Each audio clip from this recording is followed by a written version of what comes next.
especially when we have all these guys here.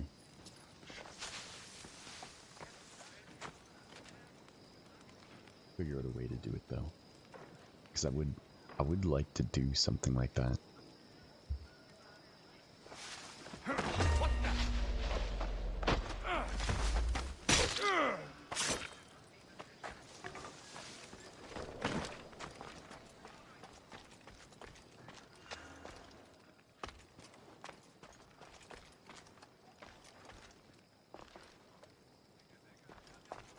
Maybe we clear the base and then we hang out for a little while and do it that way.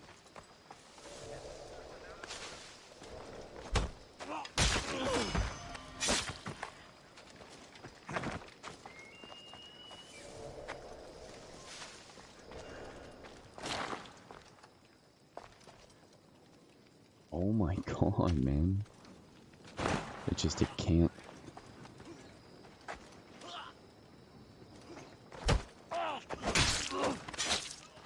Dying. Someone is.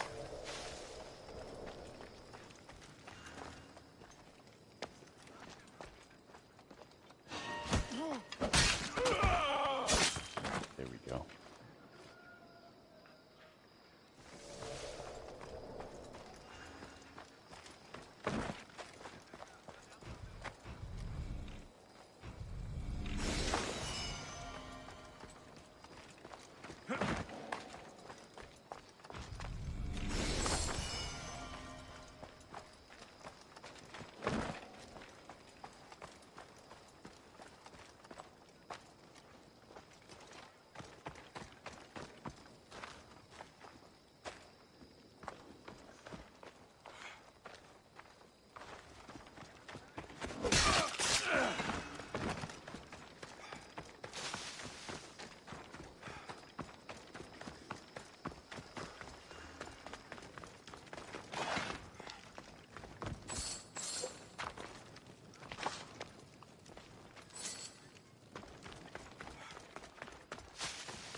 So the base is clear.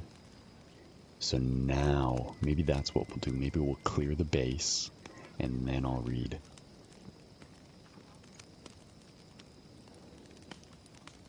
So, Chapter 1, Someone from the Audience. Now if I might obtain the assistance of someone from the audience, a young lady perhaps? Hamlet's gray-green eyes swept over the jeweled and tuxedoed Hollywood audience. He smiled a light, roguish smile. The audience rippled. It was well known that Hamlet the Great, tall, dark, and hypnotic master of legerdemain arts, was not only magnificent where trickery and amusingly ribald pattern was concerned, but was magnificent with the ladies as well. So when a young girl in a shabby brown coat rose from her seat, and under the spell of the magician's questing eyes moved timidly, fearfully down the aisle towards the ramp leading to the stage, they all tittered and settled down for something especially amusing. This was all part of the act, naturally.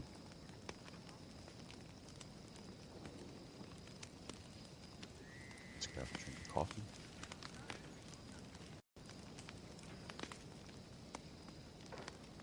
Assisted her to an immense throne-like chair in the center of the stage. Now, my dear, he smiled winningly. If you don't mind, the hat and coat. The shy girl shot a terrified look across the audience. Then she slipped off her shabby coat and hat with hands that quivered. No need to be frightened, child, Hamlet assured her gently, surprised himself at what removal of her obnoxious hat and coat revealed. She wore a simple peasant frock, quite unsuitable for evening wear, and this reaffirmed the audience in its judgment that this was all part of the act. But if her clothing was ordinary, her beauty was not. Large, lustrous blue eyes shone out of a cameo-like face. Cameo-like face? I don't know. Her dark hair was like a raven's wing, providing a halo-like line from her graceful, pale neck and throat.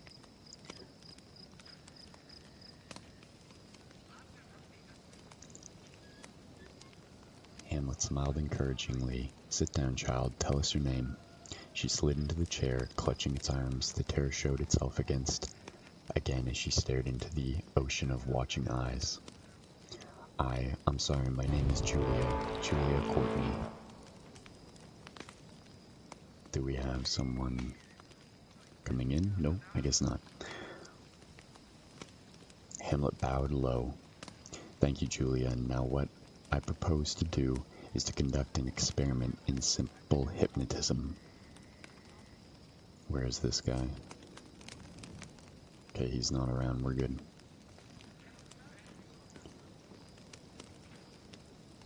"I wish to perform a feat I first learned when I was in India. Do you know that I studied yogi in India for 3 years, Julia?" She shook her head. The audience laughed. This was typical Hamlet routine. Hamlet nodded gravely. "But first I must obtain your unqualified approval. Are you entirely willing? May I probe into your secrets of your mind, Julia? Or shall I find another assistant?" Julia hesitated. She half rose, then sank back down into the great chair, wearing that loose, filmy blouse and tight waisted peasant shirt. She looked like a child. She seemed to search in Hamlet's face intently. Then she nodded. "Go ahead, I'm ready." So that was chapter 1. Chapter 2. Something unright about this girl. Hamlet slipped a ring on his middle finger, a ring with a large blood-red stone in it that seemed to be a living flame. Julia couldn't help staring at it. Hamlet nodded his approval and began to make rhythmic movements with his expressive hands. Quite unnecessarily, but the audience liked that sort of thing. They enjoyed the sensation of watching him put this slip of a girl under his spell. It appealed to some covert sadism in them. "You are becoming very tired, Hamlet told her. "Very, very tired. You want to sleep. Sleep. Sleep." Her eyelids fluttered unwillingly while she stared at that chunk of bloody flame that floated before her eyes. Then she sighed and fell back. "Do you hear me, Julia?" Hamlet asked after a moment. "Yes." "Will you answer my questions?" "Yes." "Fine. Tell us how old you are, child." 18. "What is your position in life? What do you do?" "I am a receptionist in a mortuary on Washington Boulevard." She shuddered involuntarily. Hamlet's forehead corrugated. There was something unright about this girl, a mystery that hovered over her head like an unholy halo. He sensed it in the moment she stepped on the stage. That livid fear in her eye was more than stage fright.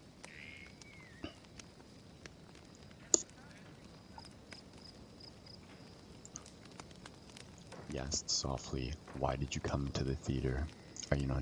You are not dressed for the theater." Julia's face twisted, became luminous with the urgency of her fear. "Today was my day off. I was going home from window shopping on the boulevard.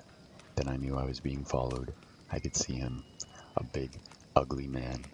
I got panicky. Then I saw this place and bought a ticket. I thought I could escape him in the darkness. Then I saw him come in.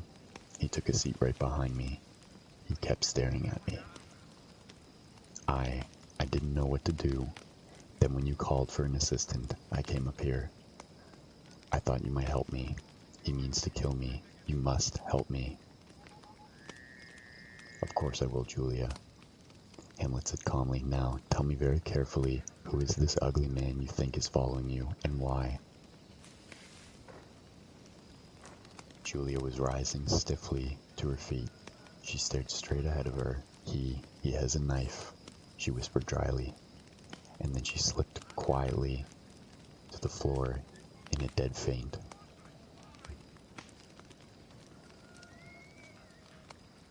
Alright, let's go and clear another outpost.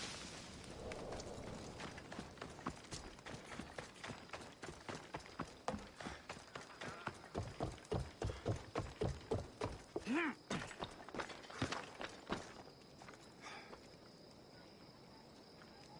think what I'll do, you guys, is I will rename the stream.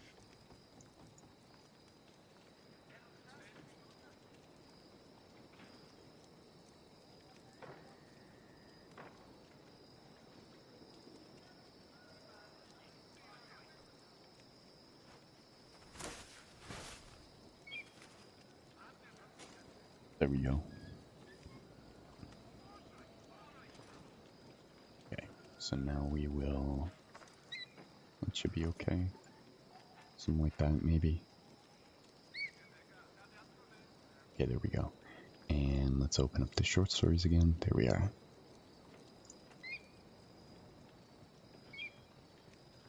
So I know where I am.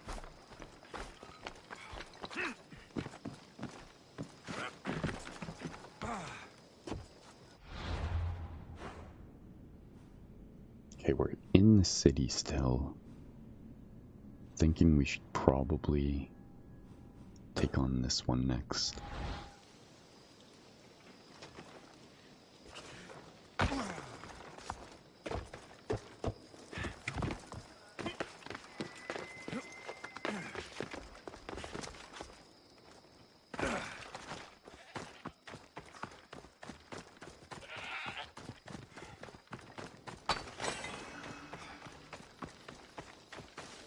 Let's just hang out here while we mark some guys.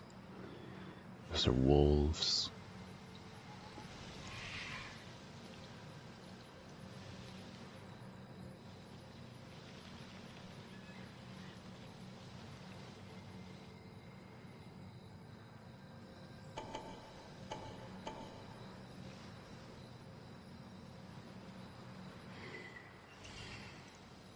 I think that's it. Okay, let's go.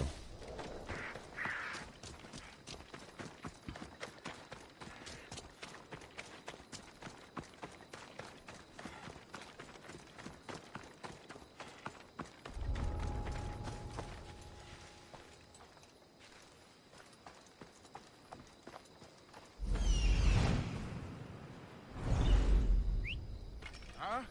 Is someone trying to mess with me?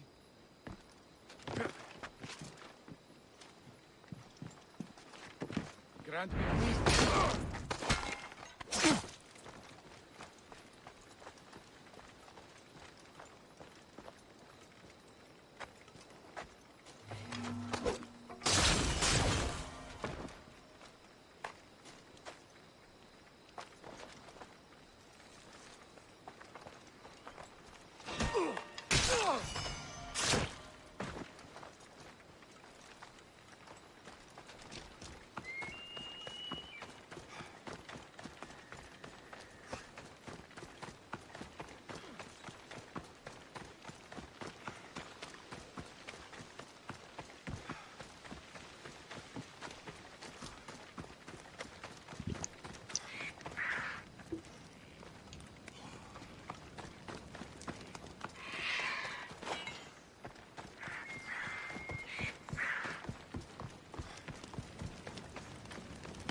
This was definitely not a first kill.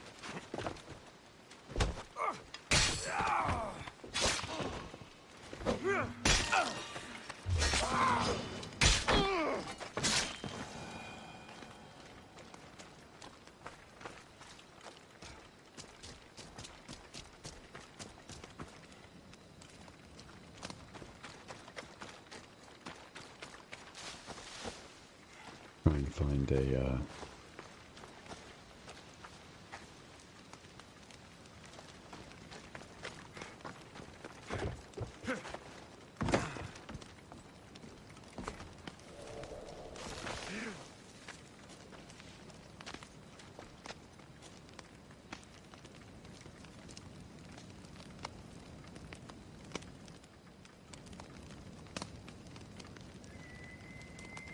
Alright. Chapter 3. A wakeful hearse. It is highly likely that no other man in the theater could have hypnotized this packed house into believing everything that was going per plan. No one but Hamlet the Great. First thing they knew, the girl was gone, and they were laughing at something droll Hamlet was saying, while the scene was being shifted and gay music covered the momentary confusion. Hamlet whispered to his husky young assistant with the flaming red hair, who had whisked Julie off stage, take her to my dressing room and stay with her every second. Oh yes, Tippy, you'd better call Lieutenant Reeves at headquarters.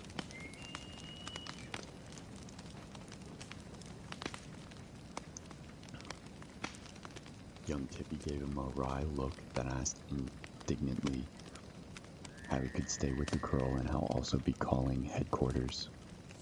But with a sweep of his black cloak, Hamlet had moved back on stage. For the balance of the show, although his hands were as uncanny adroit as ever in covering the trickery behind each illusion, and his patter was as polished and brilliant as ever, Hamlet's mind was busy wondering what lay behind the terror in Julia Courtney's eyes, and who the man with the knife could be. Avoiding supernumerary bows, he whipped backstage towards his dressing room to find out. He met Tippy coming around the corner from the opposite direction. "Why aren't you guarding her?" he demanded. "I had to phone Reeves, didn't I, boss?" Tippy sulked. Then I took a peek out front to see if I could locate the creep with the shiv. Uh-huh. And the girl? Asleep on the couch. Say, boss, she sure is. Never mind. Did she awaken at all?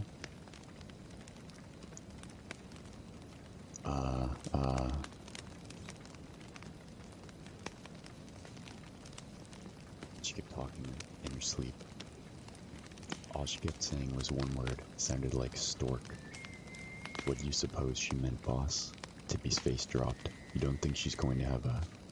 No, Tippy, Hamlet reassured his romance-minded assistant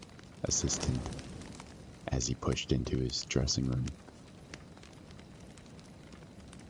His face went to stone as he stared down at the empty coach. Behind him, Tippy gave a yelp and made for the clothes closet to find the girl. But Hamlet saw the wide-open window at once. He was through it in no time, sprinting down the dark cobbled alley like a great bat. Ahead of him, a bulky shadow was lumbering towards a long black hearse parked near an alley mouth. The shadow packed the girl on its shoulder, so it couldn't move very fast. Hamlet reached them a few yards away with a wakeful hearse. He spun the big man around, applying his fist to the center of a round, bristling face. The man grunted and dropped his burden. He started swinging. The darkness didn't confirm the man's ugliness, but he certainly was big. But Hamlet was no mean pugliest. Alright. And his proficiency at the gentle art of judo was the talk of Hollywood. The big man's haymakers could have flattened a middle-sized elephant, but where they lauded Hamlet just wasn't. Inside 3 minutes, the big man was flat on his back in the alley muck. Hamlet was about to pick up the unconscious girl when a gun flamed from the interior of the black chariot of death. That was as much as Hamlet decided, just before he decided to fall forward on the cobble and leave this vale of tears to its own devices.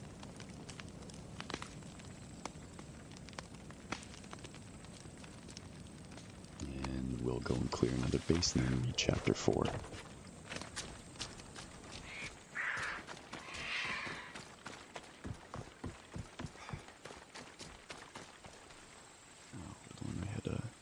Got to be careful not to get spotted.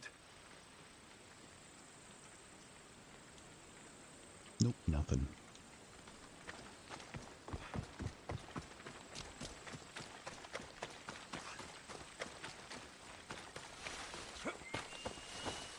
No, we'll let this guy out. And then we'll kill him. Come on, man.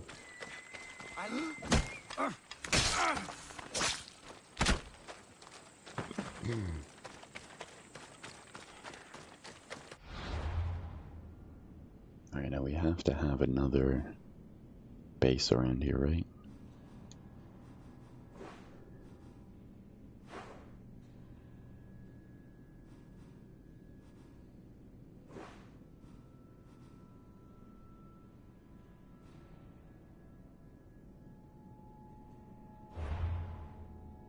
Let's see what we have for bounties. Yeah, it's just taking on these, I guess.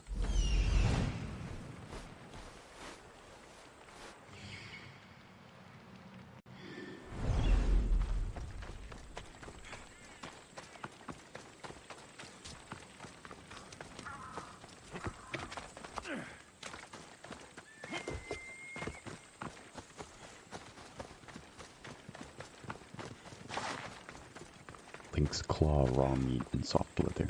Okay.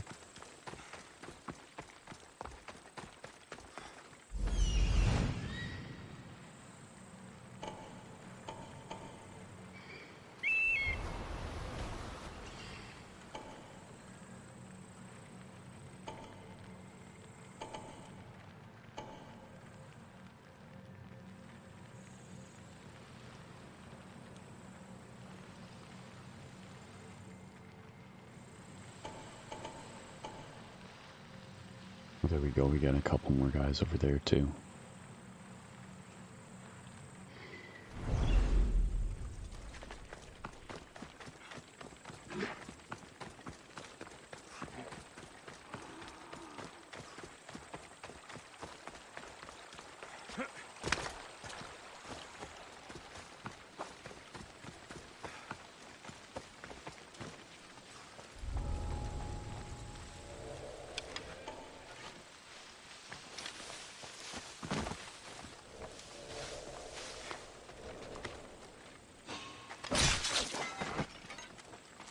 Check this out.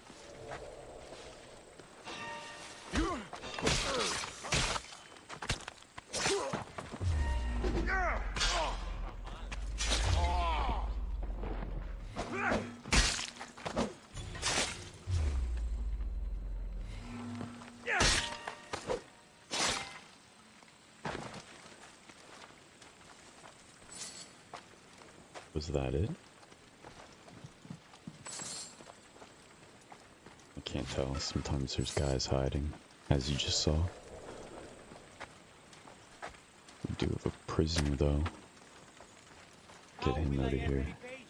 I owe you my life.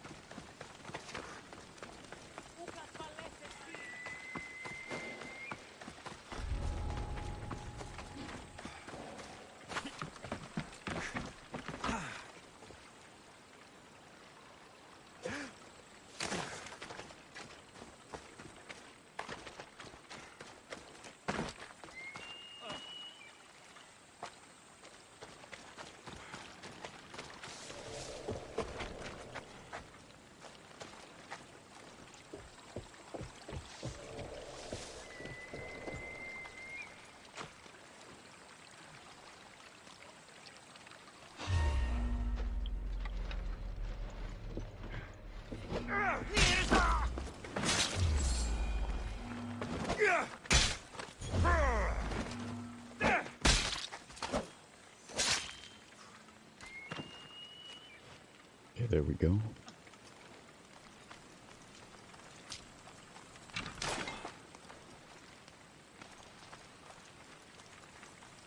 And then let's free these guys.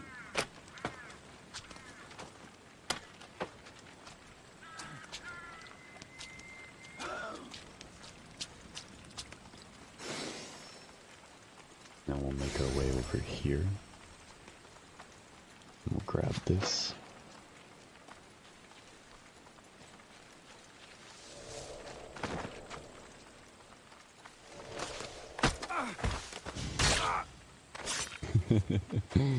Hey Norby, how's it going, man?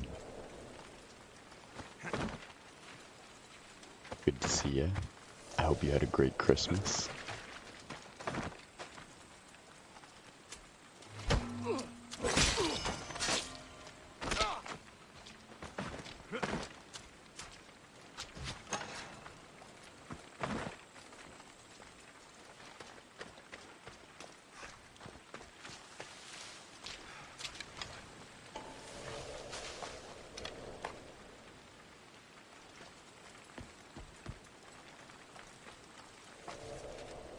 Just hang out here for a minute.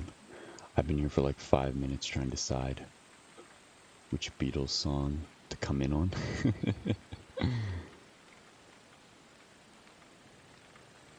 Oh, you picked a good one.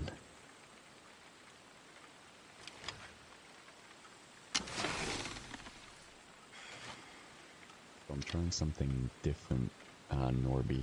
What I'm going to do is I'm going to clear bases. And I'll talk when there's people here and stuff, but I'm more just gonna focus on clearing the bases in here. And then another thing that I want to do is after I clear the base, then we'll hang out in the base for a little bit, and I'll read a chapter or two from a short story. I want to try and thought it was a neat idea, so I'm gonna see how it goes.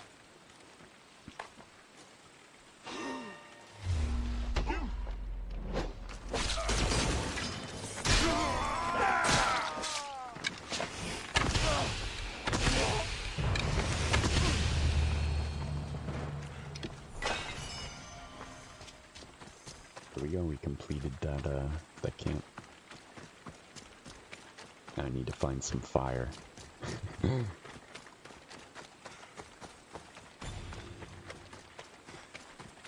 don't know if there's any in here. Oh yeah, there's a fireplace right here.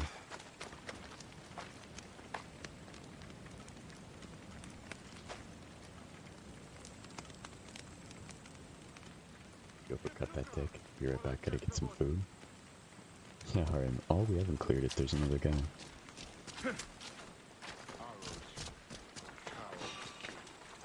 You stay right where you are.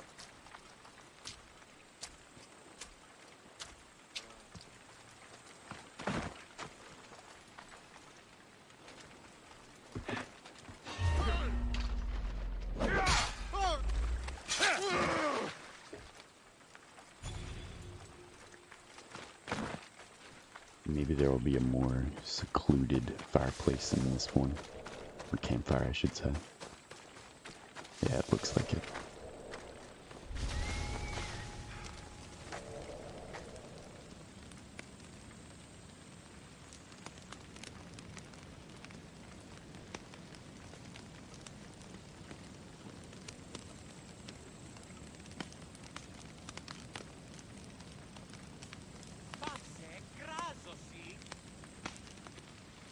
Is there a guy here?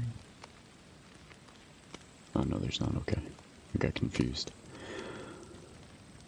Alright, chapter 4. Stork. Boss, wake up. Please, wake up. Tippy's snubby face was tearful with his contrition and inward fear.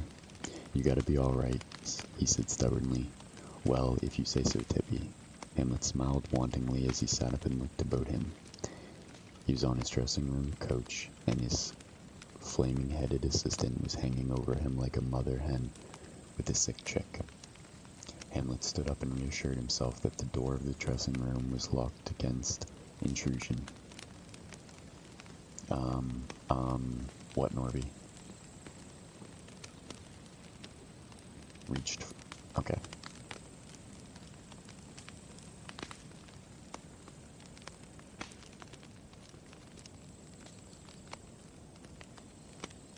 Word fear? No.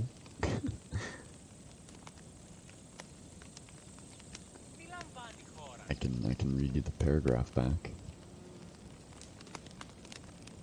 Paragraph is Hamlet smiled wantingly as he sat up and looked about him. He was on his dressing room couch, and his flaming-headed assistant was hanging over him like a mother hen with a sick chick. Hamlet stood up and reassured himself that the door of the dressing room was locked against intrusion.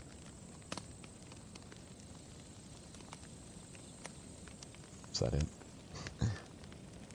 Reached for a cigarette out of Tippy's convenient pocket and lit it. Tippy gasped. "Why, you ain't hurt," he cried. "Hardly even dead." "Then what's the idea of scaring me?" "Tippy," Hamlet inquired gravely, "in what commodity does your boss deal?"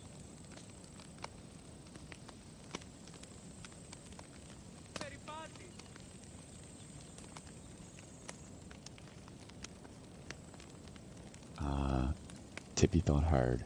"Tricks and illusions," he exclaimed brightly. Hamlet nodded. "Exactly. And just at this moment, I wish to create an illusion that I am dead." "Why?" Tippy demanded bluntly. Hamlet inhaled thoughtfully. "Because the mystery of Julia Courtney intrigues me. It offers relief from the boredom that infests my humdrum existence." Or humdrum? Humdrum existence? Okay. Ignoring the broad grin that swept over Tippy's face, he went on. "Besides, she is in deadly danger at the moment. Once rescuing in the very worst way." "What way is that, boss?" Tippy said flippantly. "My way." "Then you believe in all that stuff she said?" "Implicitly. And here's what I intend to do about it. By a trick of suspended animation I learned while I was in India.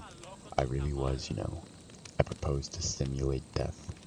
You will have my body sent to a mortuary at once." Tippy displayed one of his rare flashes of brilliance. "To the mortuary she works at?" "Tippy, you really are amazing. Will you let me be your assistant?" Tippy blushed scarlet. "Aw, shucks, boss." "That mortuary on Washington Boulevard," Hamlet said briskly, "is undoubtedly the seat of Julia's trouble, and the hearse indicates it beyond any logical doubt.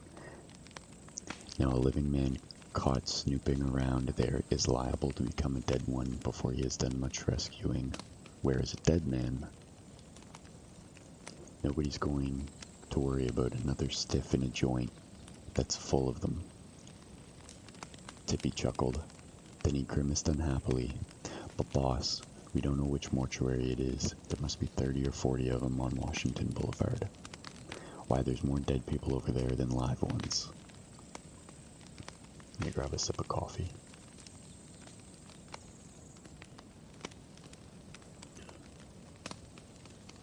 Hamlet crushed his smoke thoughtfully.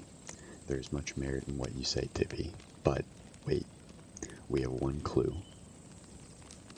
That word she kept repeating in her sleep. What was it? Stork. But, stork. Reach me the yellow telephone book, like a good boy." Tippy hiked over to the reference shelf Hamlet kept handy and took down the ponderous Los Angeles classified directory. He handed it to his boss, his face gloomy and unhopeful. Hamlet took no notice. He whirred cheerfully to the section on funeral homes. Stark, Seeley, Sims, he recited. Silverman, Stevens, Stoke. He looked at Tippy. Tibby blinked uncertainly a moment, then nodded furiously. Sure, boss, that's it. Goody goody, Stoke? I think it's Stoke. Stoke Mortuary it is. There came a loud, official-sounding knock on the door. That must be Lieutenant Reeves. Took him long enough to get 15 blocks. Well, might as well let him in. He'll have to be in on my, demise. Tibby didn't look happy about what his boss proposed to do. Is it really necessary, boss? He grumbled. Yes, Tippy. Tippy sniffed and rubbed his nose indignantly as he headed for the door, which was being hanged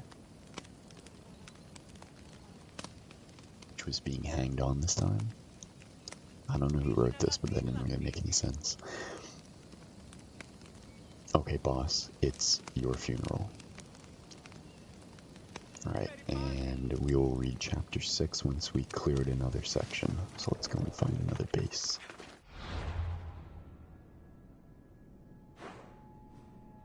Or a mission, that works.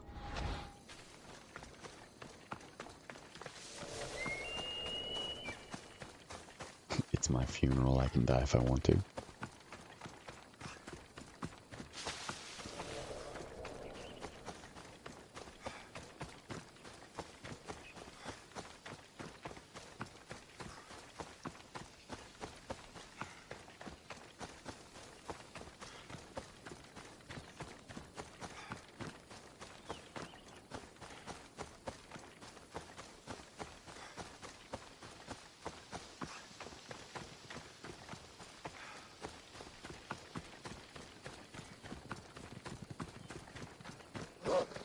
Not the wolves.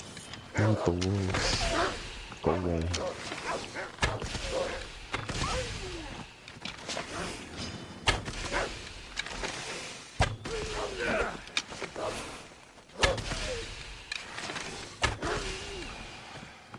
So there we go. I need more leather anyway, so that works. Where is this mission? No, it's down here. Really? I was going the wrong way? So how is your vacation going, Norby? Doing well, man?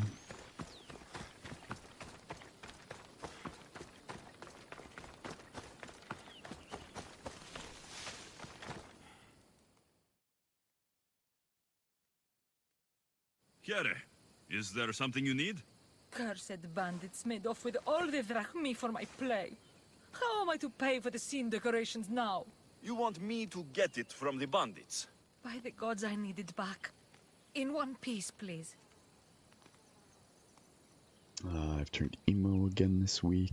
Hope today is better. Hopefully so, man. You can hang out with me. If you want to, I mean. I'll bring you back. I'll handle this. Well, tell tales of this mercenary. You can leave everything to me.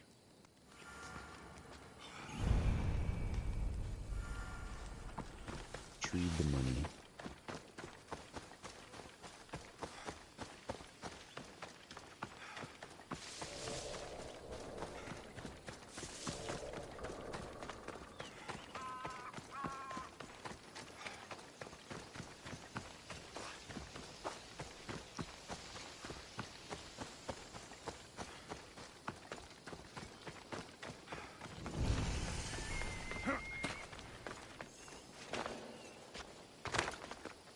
I don't want to be spotted here. There's another camp there. Nice.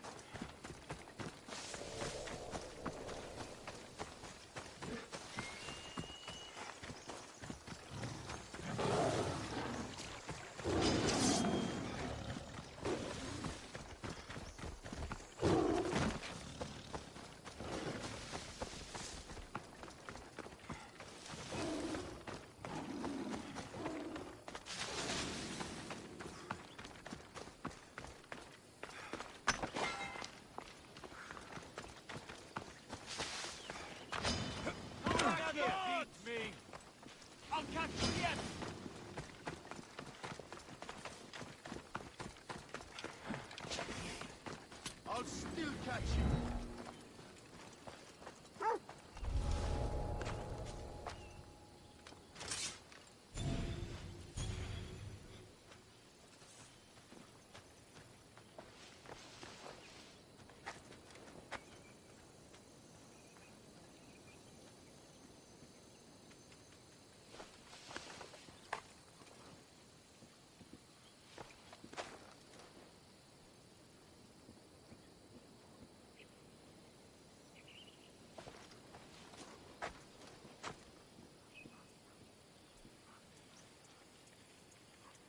Let's just wait a little bit.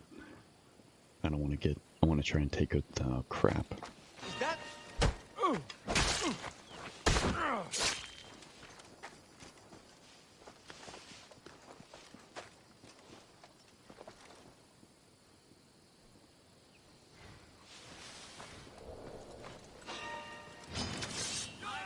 Really? God damn it, man. I've lost them.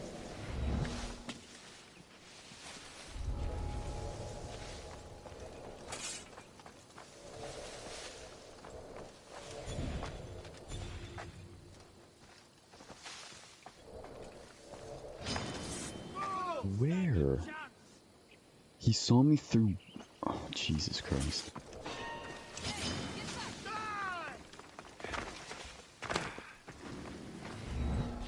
You get how these people are seeing me.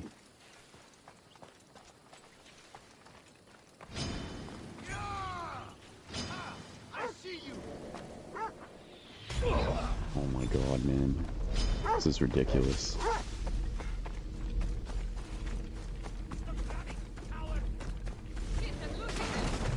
Whatever.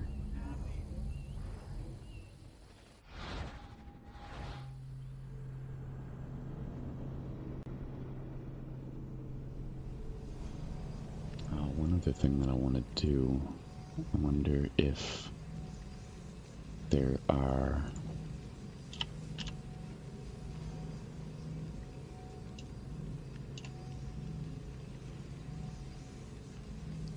Norby coming in with the coming in with the bears, man. Thanks.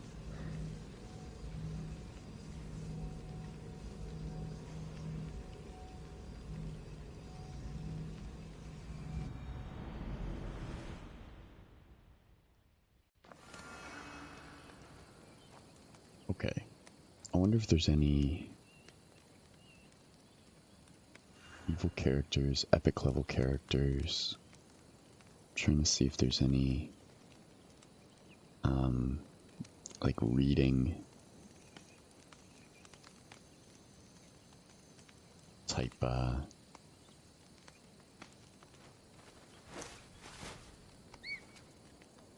had a big fail trying to leave Discord. Thought I'd last a day. There's just no sense in doing it, man. It doesn't, you know what I mean? Like, there's absolutely no point to it. You're better off just staying, like, if you don't want to, you know, be on Discord, just close the app on your phone. But leaving and coming back, just, Yeah. Okay, I gotcha.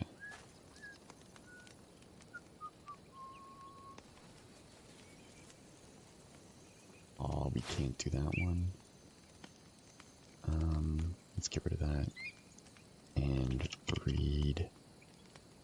reading aloud. Well, I just did that. Just get rid of the first playthrough. Reading aloud. There we go.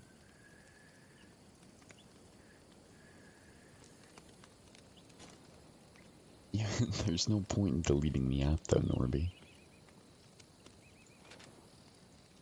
You may as well just close it out, man.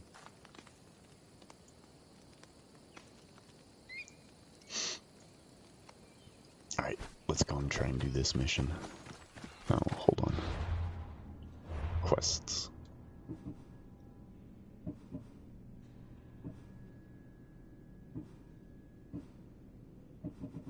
I think it might be in World and Characters, maybe?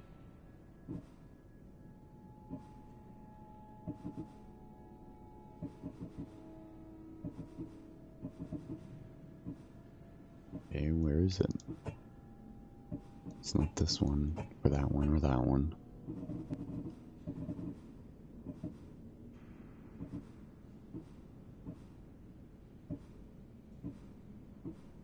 It's none of those. Do I not have it? I spoke to her.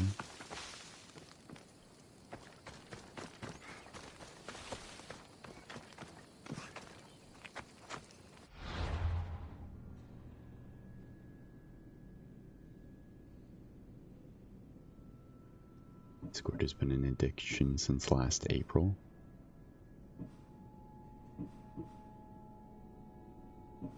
Okay. And?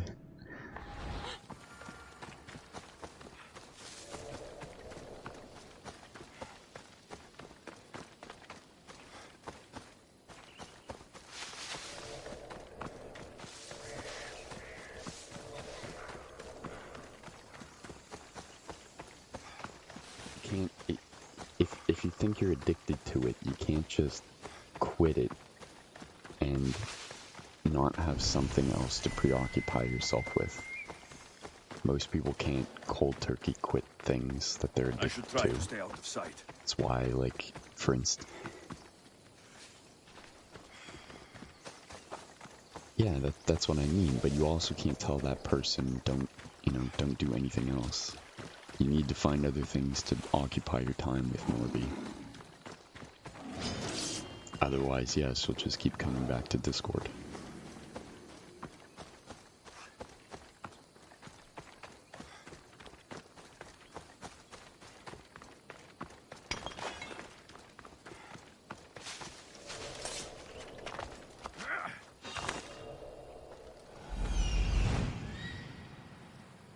So yeah, if you want to,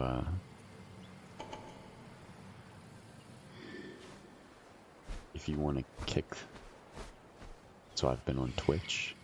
Yeah, but Twitch is also linked to Discord, so you know what I mean?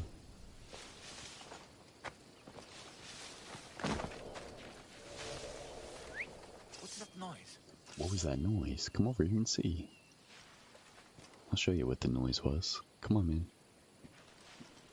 Looking.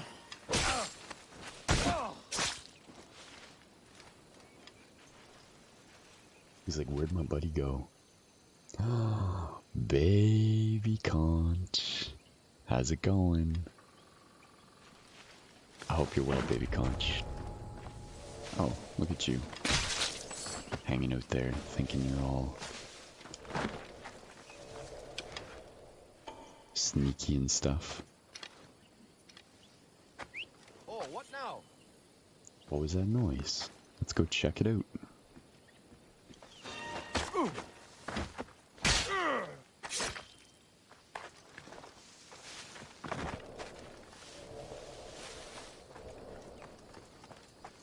Done. I don't even need to kill those other two guys. Let's just go. Ah, you're still sick. That sucks. I hope you feel better.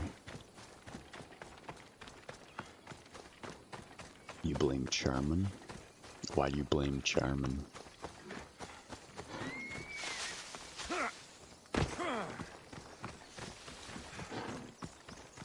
I have no idea if I'm ever saying that guy's name right. Oh, of course, Baby Conch. Norby was just telling me all about his Discord addiction.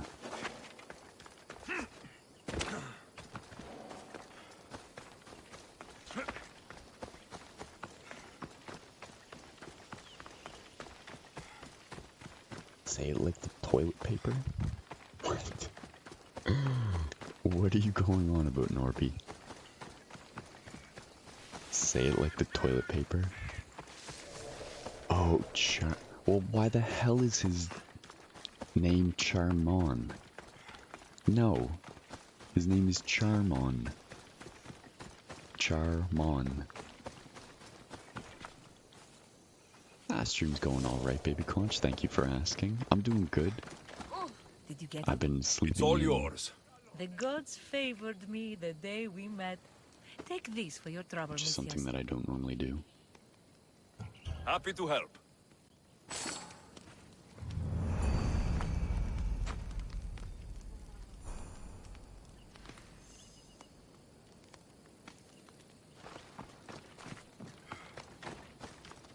Should be okay here. Let's hang out here and read chapter 5.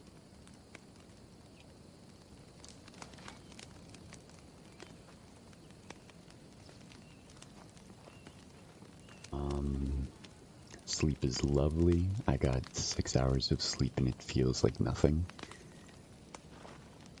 Are you eating? You don't need that much sleep, baby or baby. Oh my god, Norby. God, I hate your name, Norby. I'm not gonna lie. your name aggravates me. Are you eating properly? Do you have a set sleep schedule, or are you sleeping sporadically, like random times? Because if you keep a set time that you go to bed and wake up at, 6 hours of sleep is perfectly fine. Alright, let's read chapter 5. So, before I start, baby conch, I'm trying something new. We're gonna do missions and base clearing and stuff like that. And then after we clear a mission or clear a base, then I'm going to read a chapter or two from a short story. Nah, it's break 'em random. I gotcha. Alright, so chapter 5, the mortuary. Hold on. I need a sip of coffee. Alright, chapter 5, the mortuary.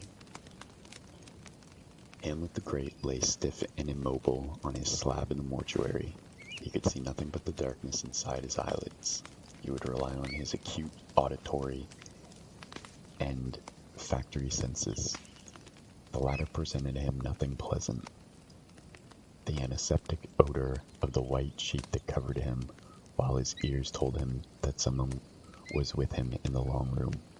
Clumping feet shuffled back and forth while the man in the room strained and grunted over the weight of heavy boxes or coffins. He was humming, "Glad to be your dead, you rascal you." Hamlet's plan had moved, so far at least, with ridiculous smoothness. Not a hitch anywhere. Here he was in the back room of Stokes' mortuary.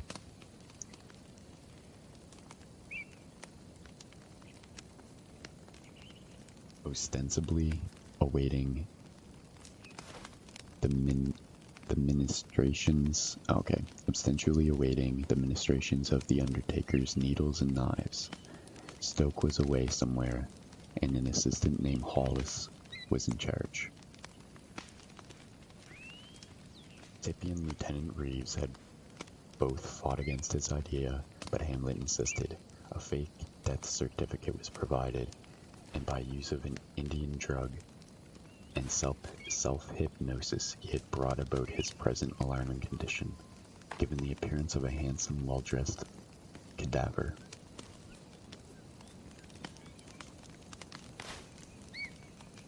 Inside 2 hours, the effect of the drug had made his flesh assume a cold, dead appearance would wear off. Then he would be able to open his eyes first, then move his lips, then shift his hands and head and legs, little by little, until full normal functioning power was resumed. Until that time, his danger was very great. What if the assistant decided to start working on him before the 2 hours was up? He had garnered meager information about Stoke and his mortuary from Lieutenant Reeves. The mortuary was small. As far as was known, there were only 4 men connected with it: Stoke, Hollis, and the 2 ambulance men. The Pug Ugly he slugged in the alley was undoubtedly one of the latter. Stoke had operated his establishment only 8 months or so, yet they seemed to do a rushing business in transferring bodies from one place to another. Funerals were far between. The police had nothing on him.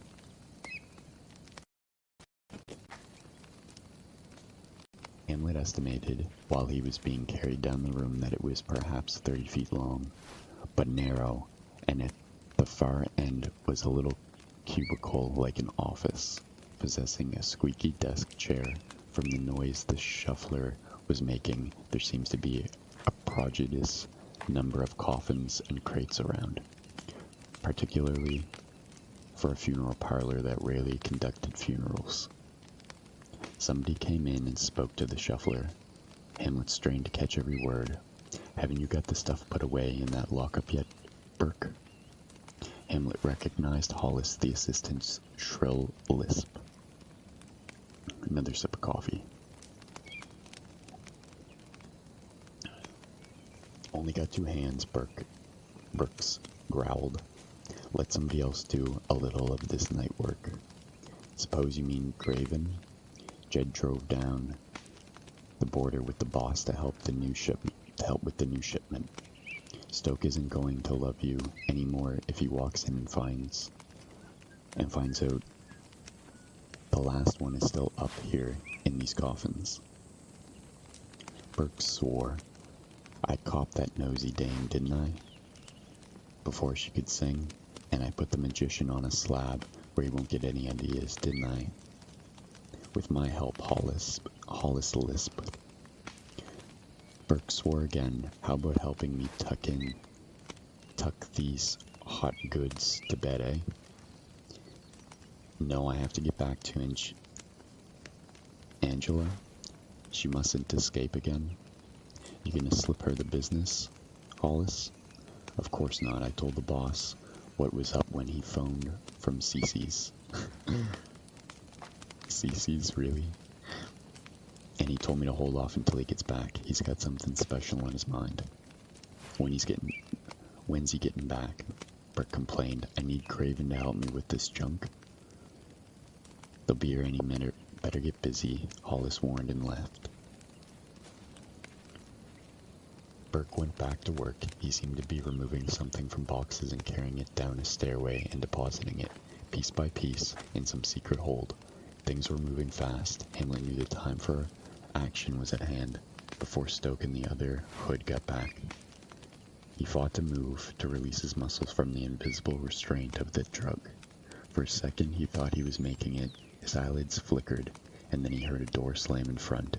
He relaxed, went dead again. Alright, let's clear out another base and a mission or so, and then we'll read chapter 6.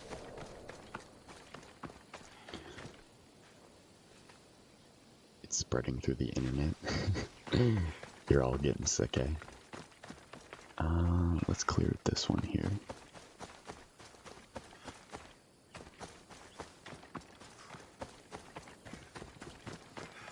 Hashtag A, hell yeah, Norby, hell yeah.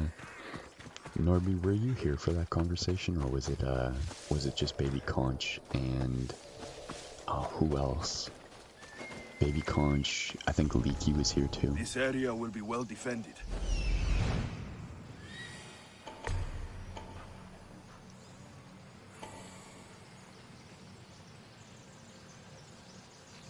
Let's see if we can get a better view over here. There's gotta be more guys. Which conversation? The hashtag A thing. Or did you just pick it up from when we toss it in Discord?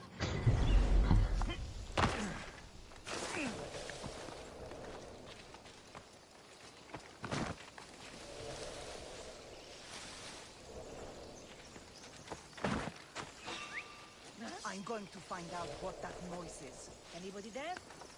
Identify yourself.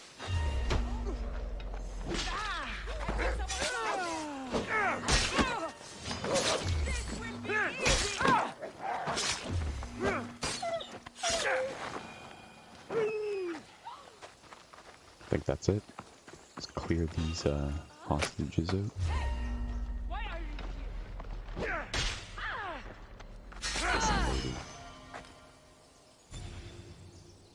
got it from Discord.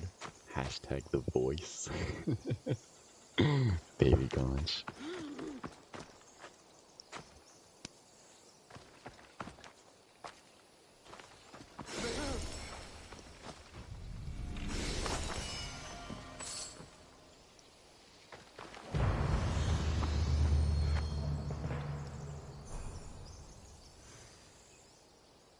There should be a show about the voice, except about having the best radio voice.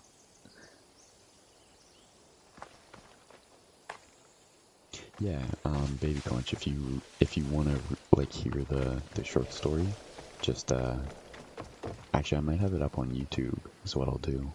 I'll split it, and that way I'll split the stream from where I started the short story, and I'll put it up on YouTube that way if you wanna listen to it.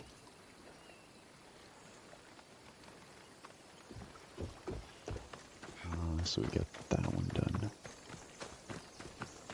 I think that's it for this area, right?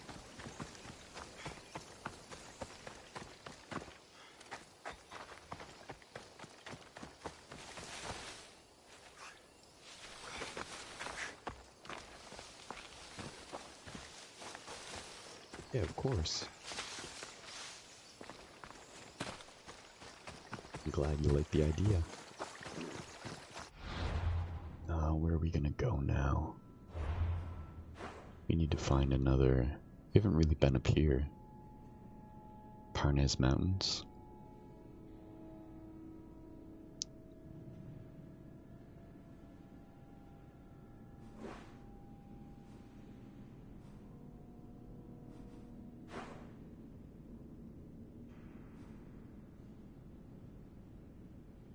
I need a giant plushy Eve the size of my bed for cuddling. Oh, Norby. Oh, we have this up here. We could go and do that. That is a, yeah, why not? God, it's 1,700 meters.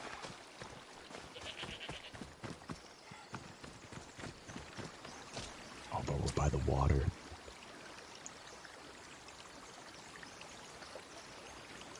Alright, let's read chapter 6. And then we'll make our way over there. Alright, so chapter 6 is called Faker. Let's grab a sip of coffee.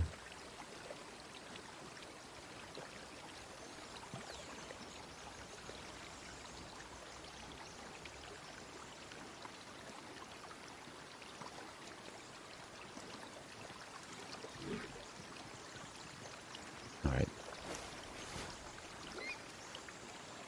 Multiple feet trampled in. He heard a new voice, a crisp, dominating voice. This must be Jorg Stoke.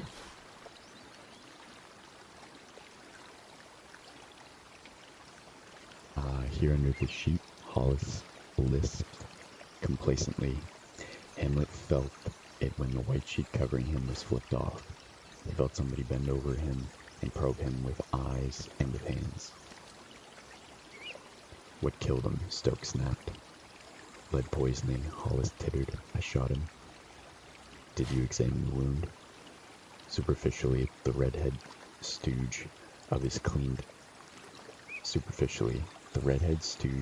cleaned up it up pretty well. Him or the doctor who signed the death certificate? What doctor? By Dr. Borges. Simon Borges, it says on the certificate. What do you mean, boss? Oh, you idiot. What do you mean, boss? Hollis squeaked. Stoke didn't bother to answer. He was unbuttoning Hamlet's shirt, ripping off the tape that hid an apparent fatal bullet wound. Just as I thought, Hollis, you're a blundering fool. Stoke tore into his assistant in a very uncomplimentary manner. What's up, boss? Burke edged in curiously. Ain't he dead enough for you, boss? He's not dead at all, Stoke grasped. This is Hamlet the Great. I saw him pull a suspended animation act in London 2 years ago that would have made Houdini look second-rate. No, he's far from dead enough to suit me, Burke, but he will be. He will be.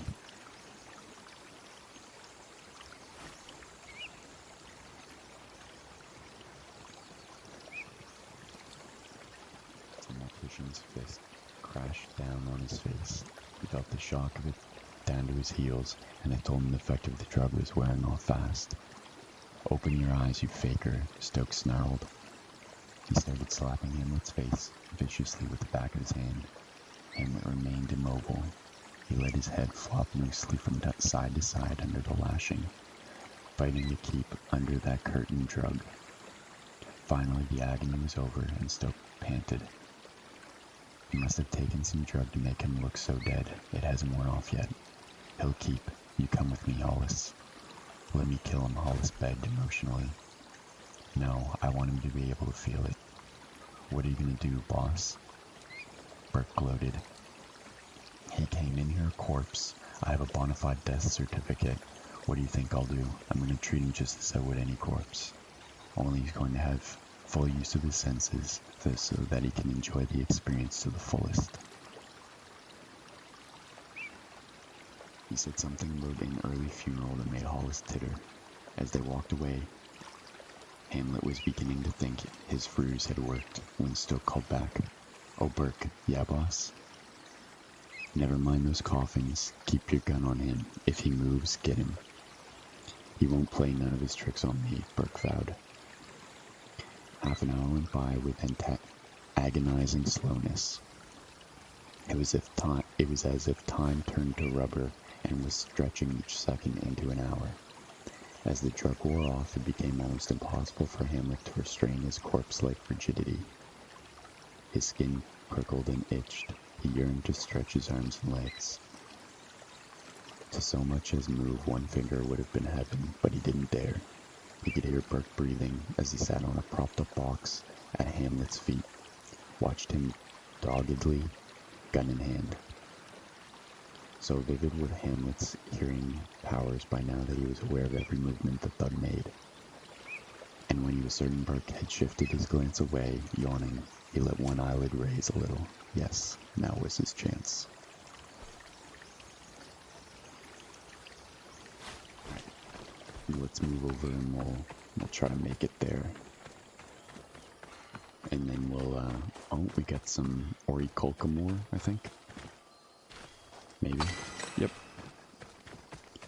And then we'll read chapter 7.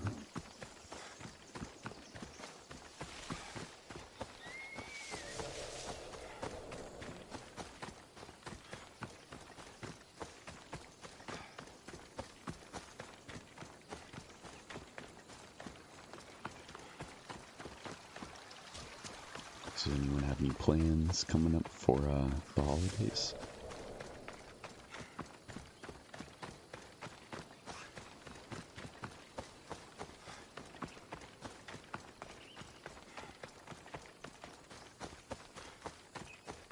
Oh, Norby, I know you were also talking about getting this game and playing it. If you have any questions or want any help on builds or anything like that, let me know.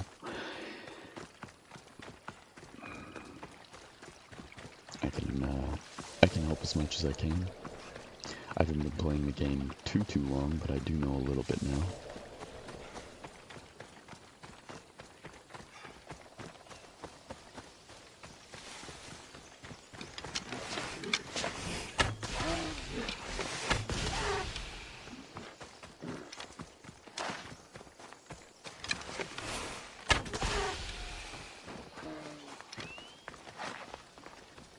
If I do get it, it won't be for a while. Okay, I got you, man.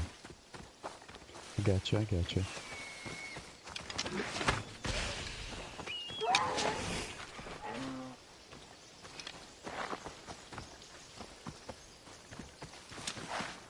Need as much leather as I can get.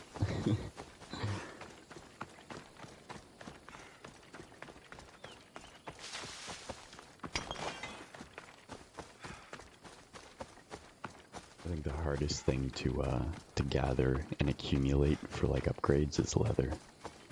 Everything else is pretty easy, but it seems like leather is one of the hardest things for some reason.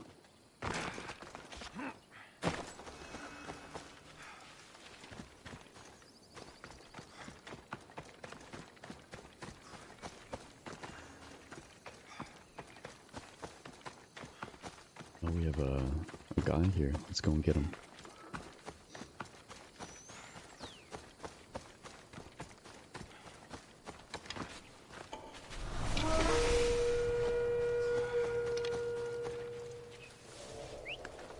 Where's that coming from? Don't step even one toe out of line. Oh! I want...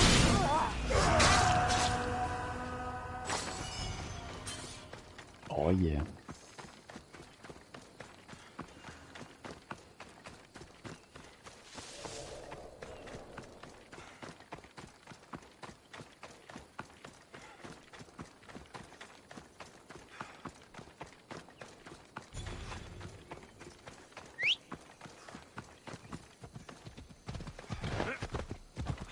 That's right. I got a unicorn. Come on.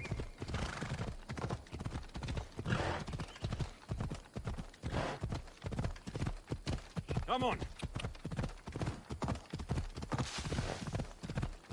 Yeah.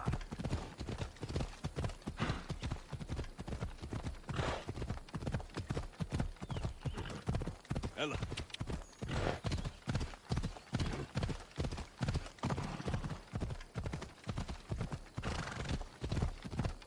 Yeah.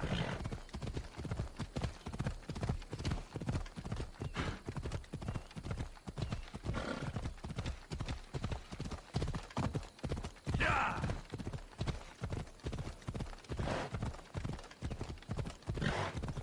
I think we have another... Yeah, we got another fort here. Yeah.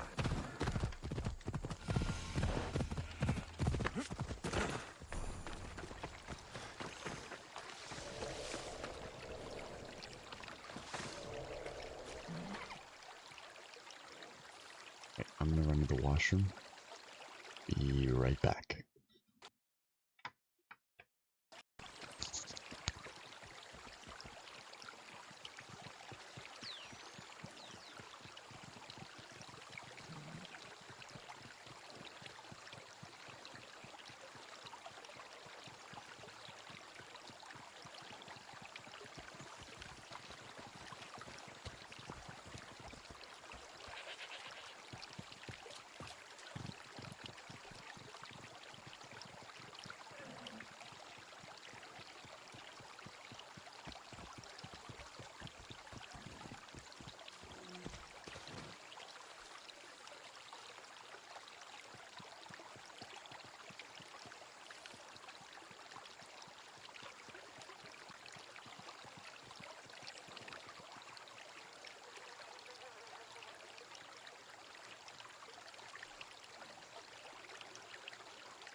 Alright. I am back. I restarted Red Dead Redemption. Gonna be a first-person bad guy. Nice, Norby.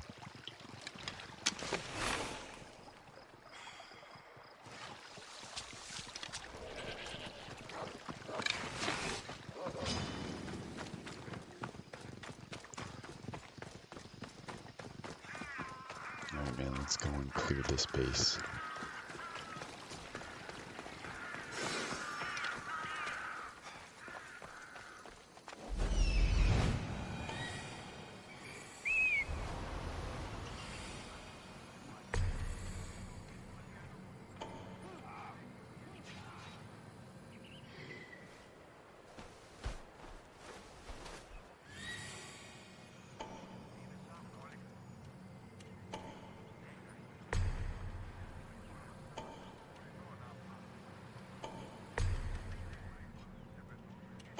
Oh, it's this one.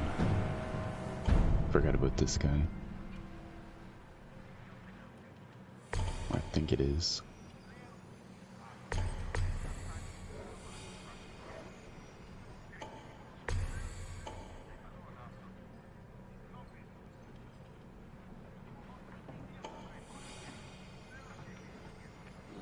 We will definitely try and do the whole thing, but it might be difficult.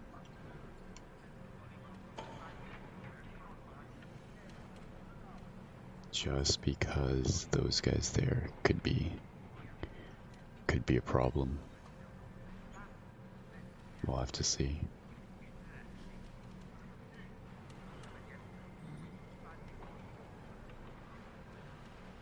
Okay, let's go.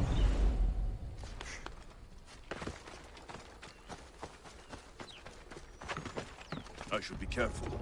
High security here.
I think this guy's gonna come down here. Yeah, he is. Okay.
Who are you?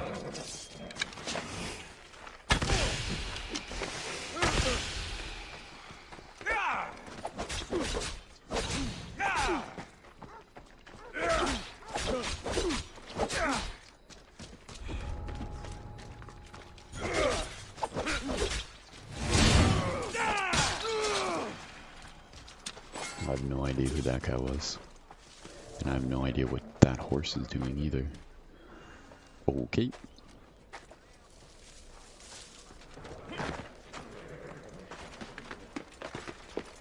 Or that horse.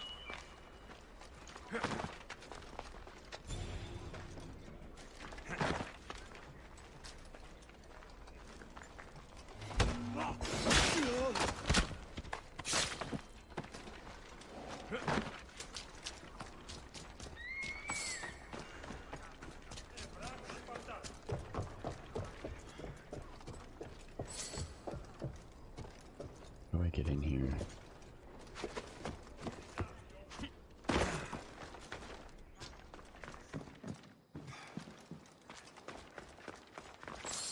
Here we go, okay.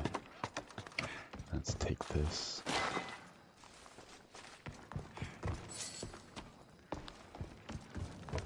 That.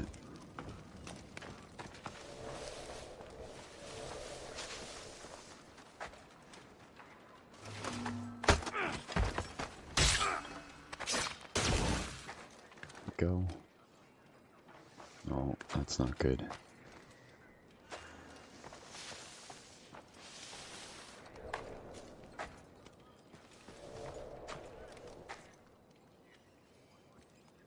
Come on, a little closer. Thank you.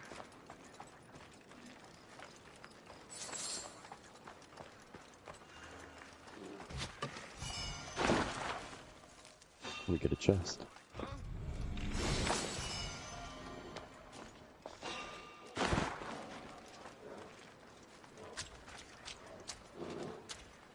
All's well.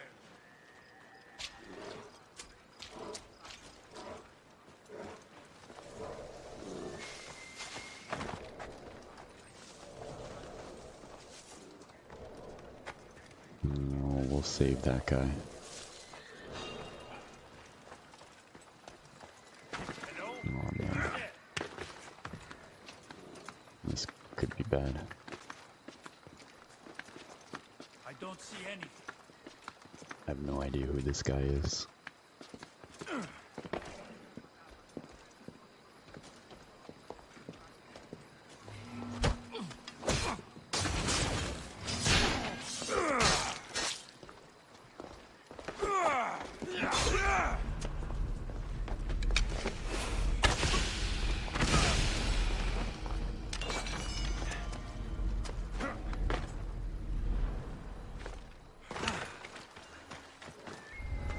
That wasn't good.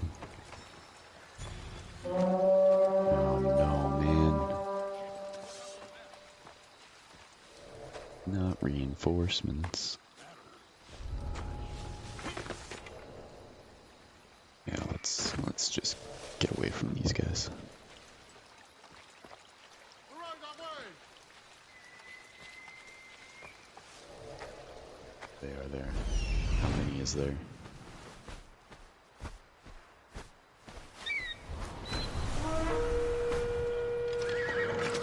Oh god, no. Oh, they're fighting. Oh, cool. Hey, keep fighting, man. It works for me.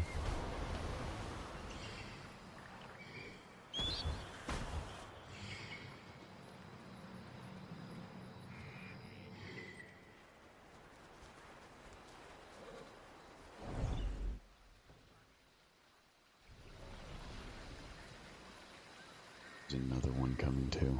Shit.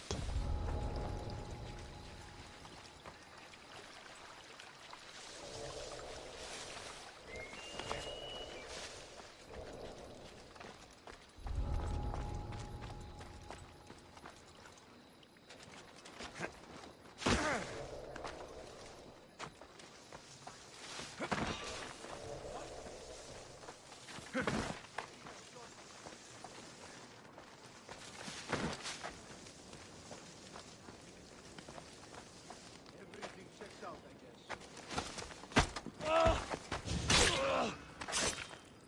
Nice, nice.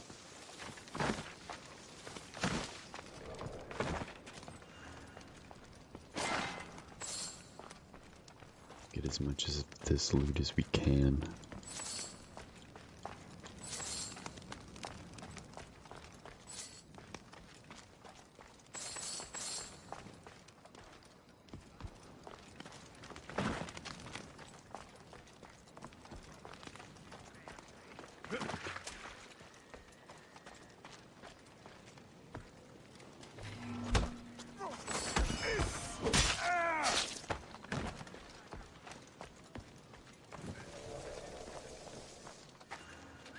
was that? I don't know, man. What was it? There we go. Perfect. Let's check our phone. Nothing. Okay.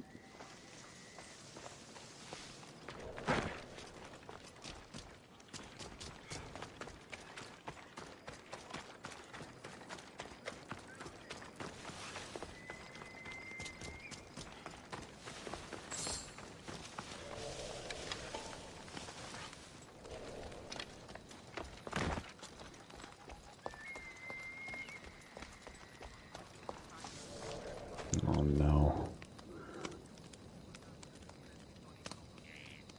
I don't know if we'll be able to take them out either. All of them. So let's just wait a second.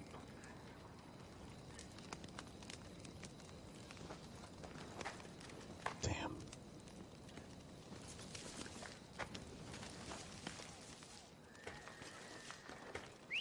What was that? Get this guy to come in. Oh no, go away, dude.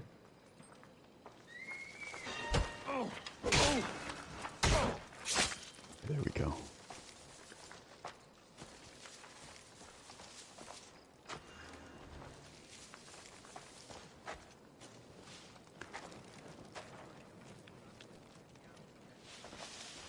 I don't know if we can see if we can get this guy. Was it? No one. Huh? Yeah, What's you, that? come here.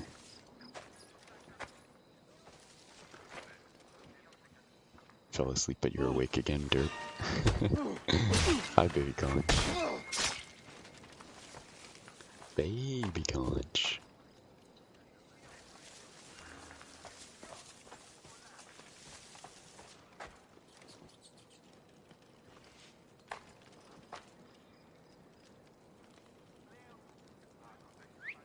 Where's that coming from? Oh shit. Jay.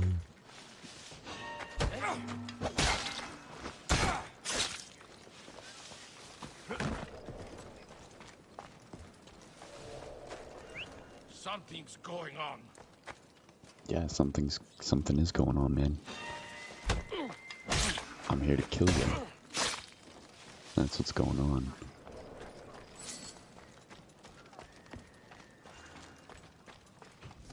Get the nation chest. Ooh, 2,000 drachmi. Thank you very much. We get a couple more there too.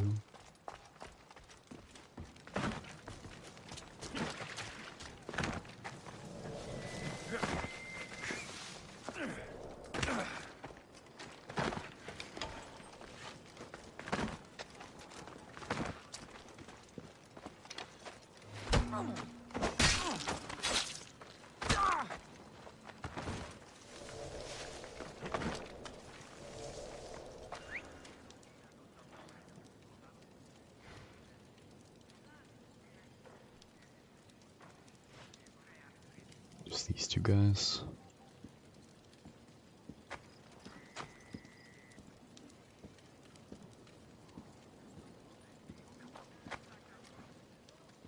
Okay, we'll wait until they pass and then we'll go for those people are supposed to protect you, but you're just killing. Are supposed to protect, but you're just killing them one by one. Pretty much, yeah. I'll find who that is. He won't be far. Oh, you're not coming. Okay, whatever. Fall in and report. Nothing to report. Well, keep looking. They won't get far.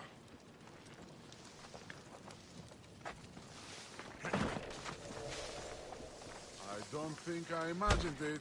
Ah! Oh!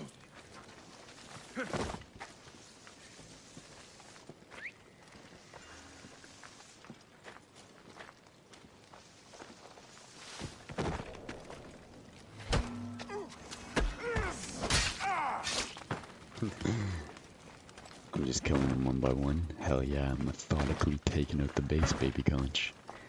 They were the worst guards ever. They deserve it. Exactly. Exactly.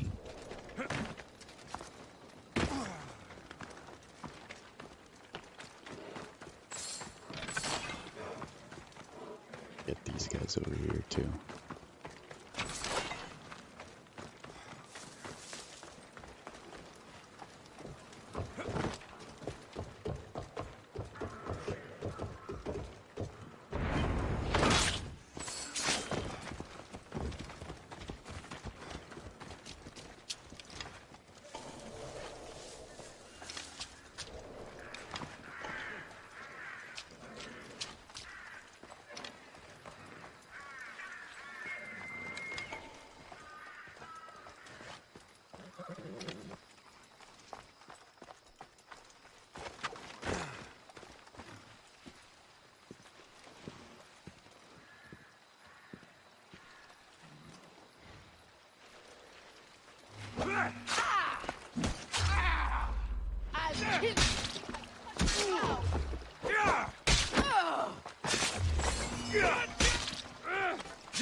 Thank you.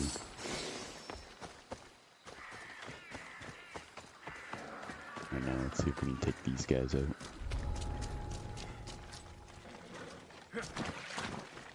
They may be a little bit more difficult. I don't know if we can.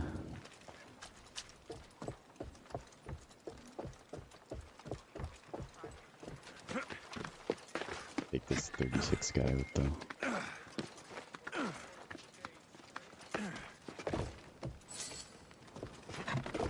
Just to get rid of him. What am I doing for the holidays? You are seeing it, baby conch.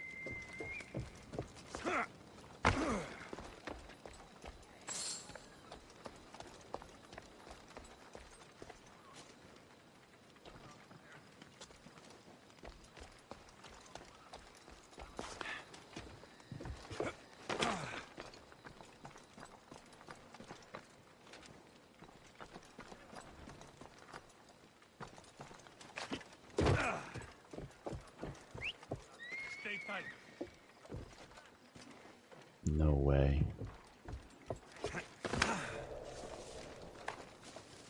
Yeah, they're moving. That's what I wanted. No, I didn't want them to move through there. It's a pretty good way to spend your time. I'm pretty much gonna watch Netflix.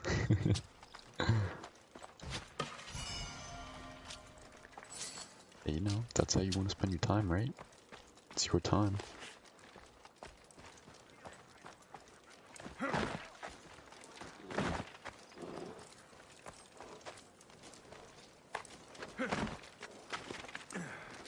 Can I get through here, please? Thank you. Leaky! Ah, Leak. How's it going? Merry Christmas.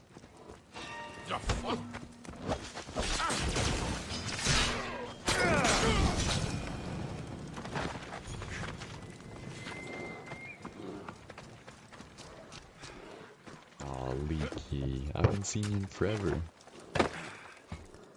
How you doing?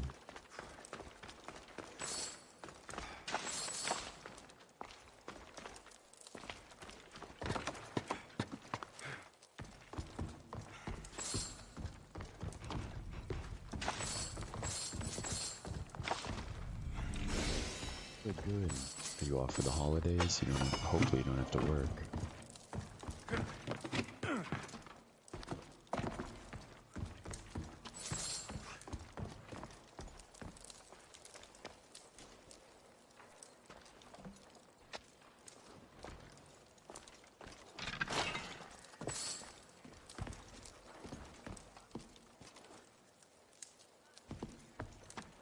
Alright, let's read chapter 7.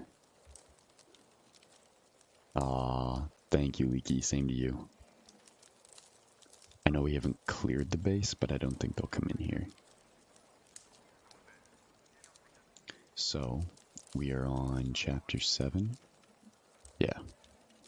The funeral at Greenwood Cemetery. Get a Sip of water.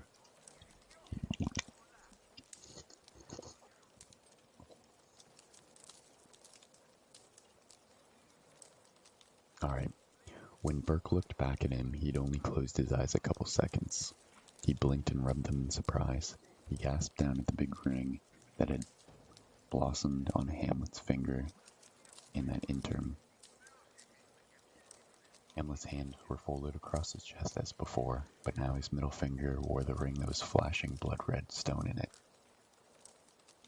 Fascinated, Burke shifted his gun to his left hand and started to take the ring off of Hamlet's finger. By muscle control, Hamlet kept it tight. Burke growled and set down his gun. Now Hamlet moved. Like forked lightning, his arms went up, entwining lovingly around the thug's neck. But his embrace was anything but gentle, as he vised that ugly head in the crook of his elbow and squeezed, while the left hand clasped over Burke's mouth to halt a surprised yelp. Be a good boy, bad boy, Hamlet told him crisply. If you don't want to crowd up on one of those fake coffins now, tell me where your boss went. I dunno, Burke choked. Tears sprang from his eyes when Hamlet applied pressure. He moaned, strangledly, funeral, Greenwood Cemetery. Then he collapsed. It was useless to question him further. He was out for a long, long time, and time was precious. Hamlet took a moment to verify some suspicions that had been sprouting in his mind in regard to the coffins. Burke had been working on and hidden cash under the trapdoor in the floor when he found his coat and hat and cane and started away. The mortuary was a dead place, quite evidently. Hollis and the thug called Graven were with Stoke at Greenwood. The sickly light of false dawn flickered morbidly through the high, opaque windows as Hamlet hurried across the long room to the outside door. He shivered in the grip of an overwhelming sense of defeat at the thought that he had failed Julia Courtney. Out on Washington Boulevard, he hailed a lonely cab that floated like an aimless derelict on that silent ocean morning fog. He told the driver, Greenwood Cemetery, hurry. The little man in front gulped, yes sir, and sent the cab scuttling down the boulevard. He kept staring at his flare through the little mirror. Hamlet smiled wantingly, realizing that the pallid makeup he had on to help the illusion of his death as well as magician's dress, suit, and cloak, that he looked like Dracula in a hurry to get back to his grave before dawn. Greenwood was one of the smaller and old cemeteries located next to a golf course on the rolling Westwood Hills.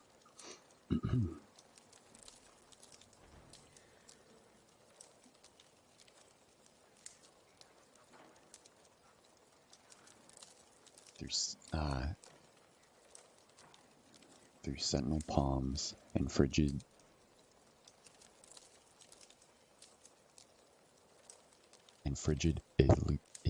eucalyptus, oh my goodness, Hamlet glimpsed a somber knot of people moving across the lawns toward an open grave. At an entrance to the cemetery was an empty hearse which bore in polished chrome lettering the words Stoke Mortuary. As Hamlet stepped out and tossed the hacky a bill, he said, "Listen, find a telephone and call. Never mind." His roving eye had sighted a dark blue sedan he recognized as Lieutenant Reeves' unofficial police car. If Reeves was on hand, Tippy was not far away either. He hurried through the wrought iron gates and skirted the ancient gravestones across a wet green earth to which clung a shroud-like mist in the direction of that little funeral circle. Boss, it was Tippy who was running at him and pumping his hand, half hysterical with relief. "How did you get here?" Hamlet demanded.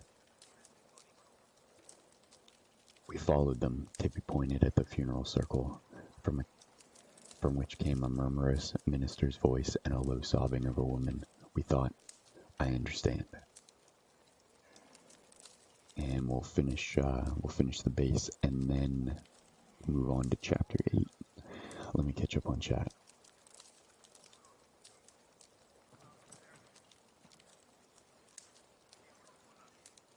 Back to you. I got snowed in and couldn't work today, so I had to find work. So I had to work from home a little. Wow, that's crazy. Good thing you can work from home. How many inches of snow? 18 plus, I think. Minus 30 with the wind chill. How are you alive? Correction, minus 21 inside, of course. Can't even show the palace. Nothing in the driveway.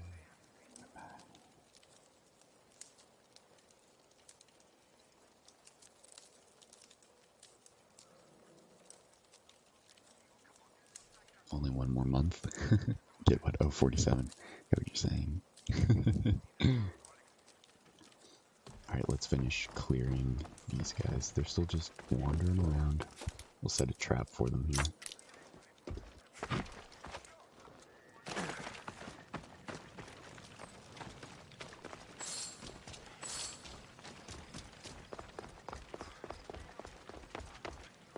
Oh, this guy's alone.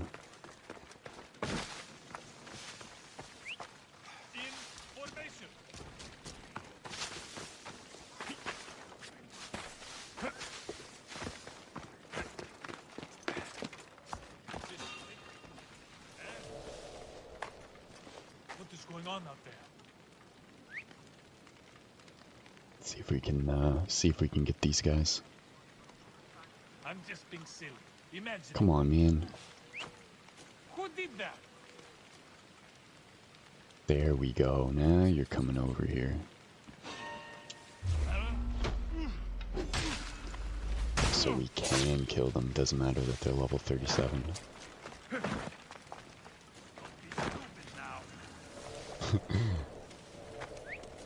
Someone's here. Come on, man, come see me. Got a bone to pick with you.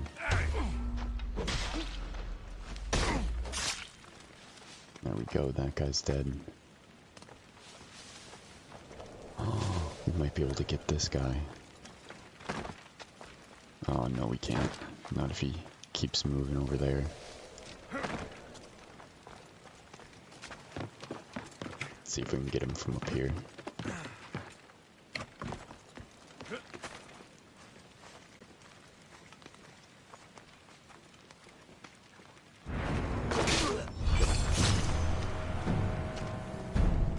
Look at that.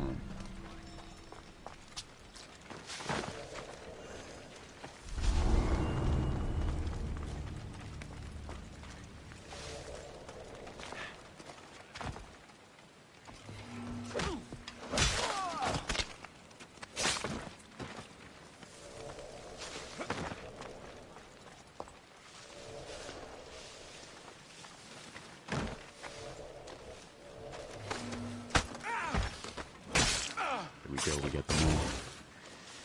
And that is it. We did the base. Let's go up here.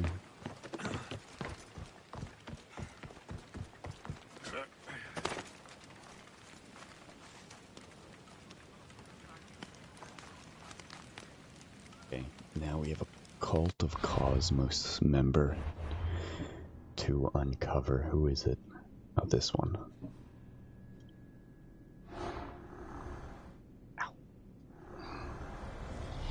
One half without the other is nothing at all.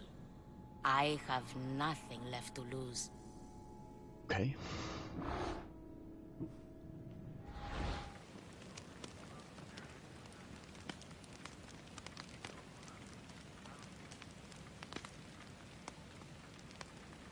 You're gonna make soup really quick? Alright.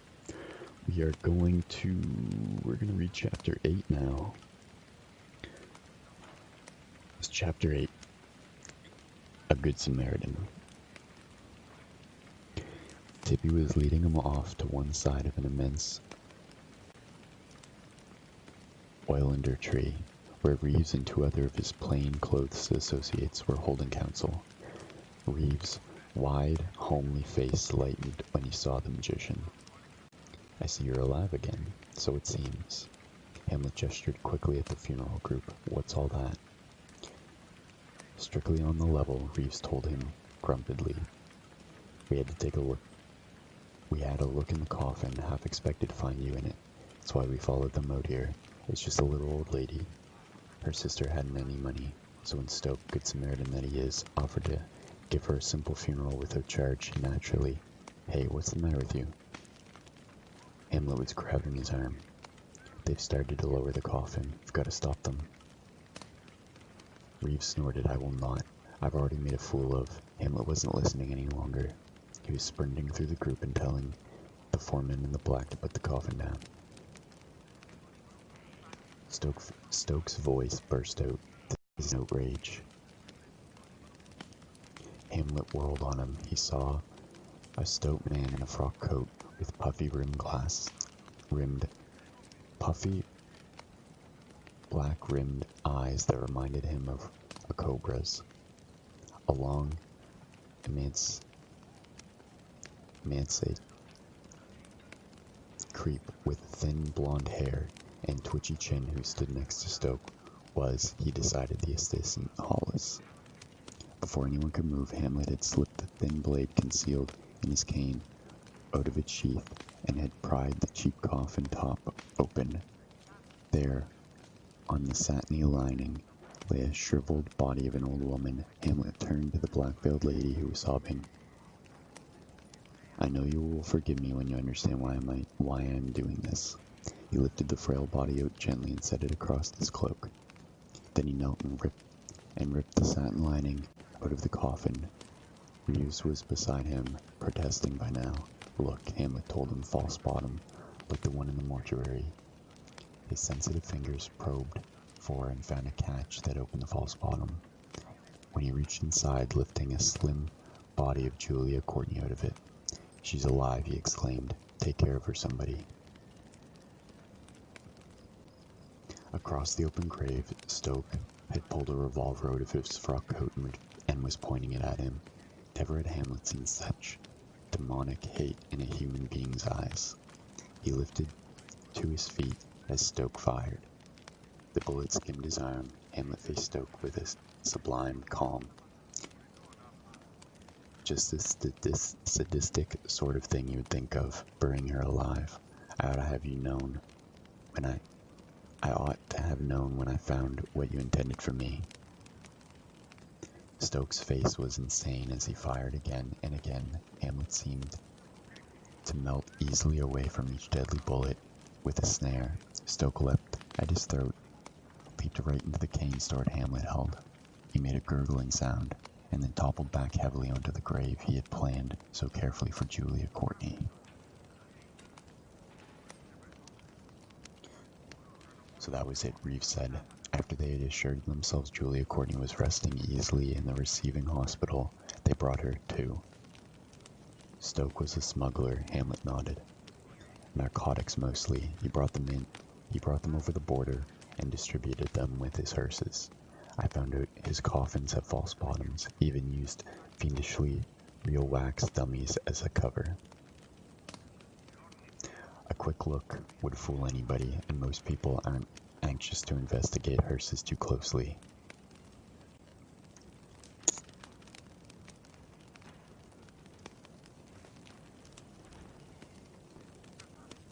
That is where he had a peculiar advantage then, of course. He would have an occasional funeral as to make everything look kosher.